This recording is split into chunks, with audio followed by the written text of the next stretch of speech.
who are just brand new back from Cambodia.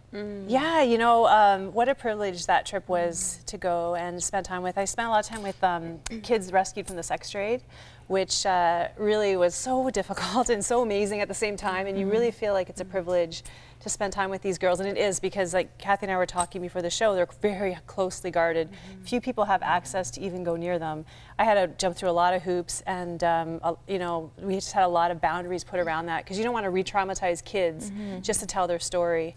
But you know, the hardest thing actually for me was we went to Spy Pack, which is, and you've been there, Kathy, a neighborhood where kids are sold, where the pedophiles go to buy kids. And a number of the people working there had pointed out to me a number of different kids who are currently being sold to pedophiles, and just telling me horrific injuries that these kids come back with. And you know, rescuing kids is a process. You know, my instinct right away was to grab that kid and run. Right. And you can't. You know, that's trafficking. I'd be charged with trafficking, so I can't save that kid. But there's a long-term process to try to save them that they work through, and trying to find police they can trust to do a raid, and when the kid's there and that they're not tipped off. And there's a lot of work that goes into rescuing a child. But to stand there and think that this kid might go out tonight and be abused, and I can't do anything about it, was the hardest thing of the whole trip for me. Like, I still don't know if I've fully processed that part of it.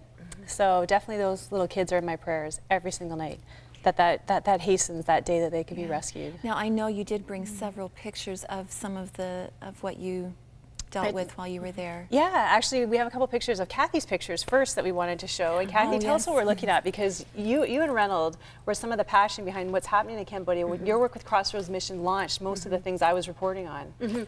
Well, right now you're looking at Elizabeth and me, and we're in the Phnom Penh garbage dump, and we discovered so many children, and there's Elizabeth there.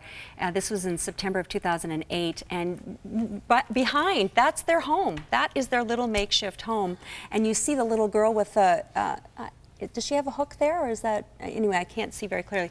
But they have these little hooks that they rummage through the garbage. They're called rag pickers, and this is how they rummage through the garbage and pick those treasures to try to sell them for cash. And now, do they get their food from there as well? A lot do. It all depends if it's a good day, and then, you know, they survive. A good day would be $1 a day. I mean, and that is working a minimum of 12-hour days. I mean, it's just horrific, and mainly women and children in the garbage dump, and so that's part of as well the whole slavery issue and global slavery. You know, that organization that we're going to be talking about. So, I mean, talk about, you're just assaulted, you know, every sense in you, your eye, what you're seeing, what you smell, even what you're feeling, you know, and then the spiritual oppression is just overwhelming.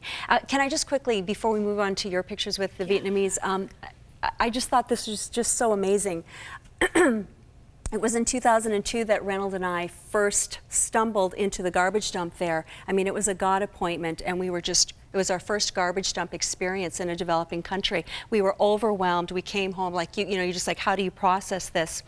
And in one of my devotions here in Canada, I was reading in Psalms, Psalm 113. I don't know if you've ever heard this verse, verses 5 through 7, and this is what it says. And I was reading in the Living Bible, and it says, "Who is like our God, who sits enthroned on high, who stoops down and looks upon the heaven and the earth? He lifts the poor from the dust and the needy from the garbage dump, and sets them among princes, the leaders of the land." And I'm like, Living Bible, loose translation, go look.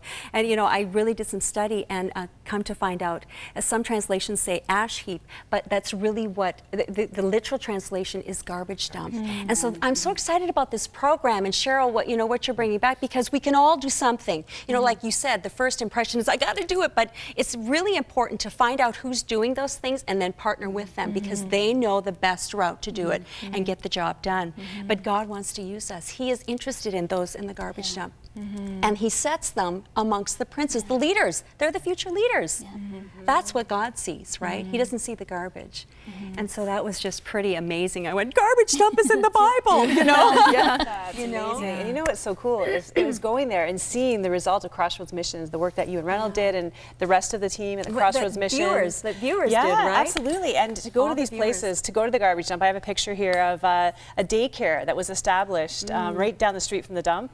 And these little kids go there, they get showered, they get their clothes washed, they get food, they get 3 meals a day, they get education. Their parents are so excited that these kids have a chance to get some education, and they're out of the dump for the whole day, which is just an amazing, look at these beautiful faces. Oh, they were just so adorable. So the parents send them. So the team come in and talk to the parents and say, do you want to bring your kids to the daycare? Yeah, and they take care of them all day long. It's just an amazing ministry. This and is what Crossroads Missions did, right? Yeah. This is your fruit, viewers. So this is awesome. It was beautiful to see. It was amazing. Yeah. So that was something I really loved seeing. And then we went to go see fishing villages, basically floating villages. It's Vietnamese in Cambodia.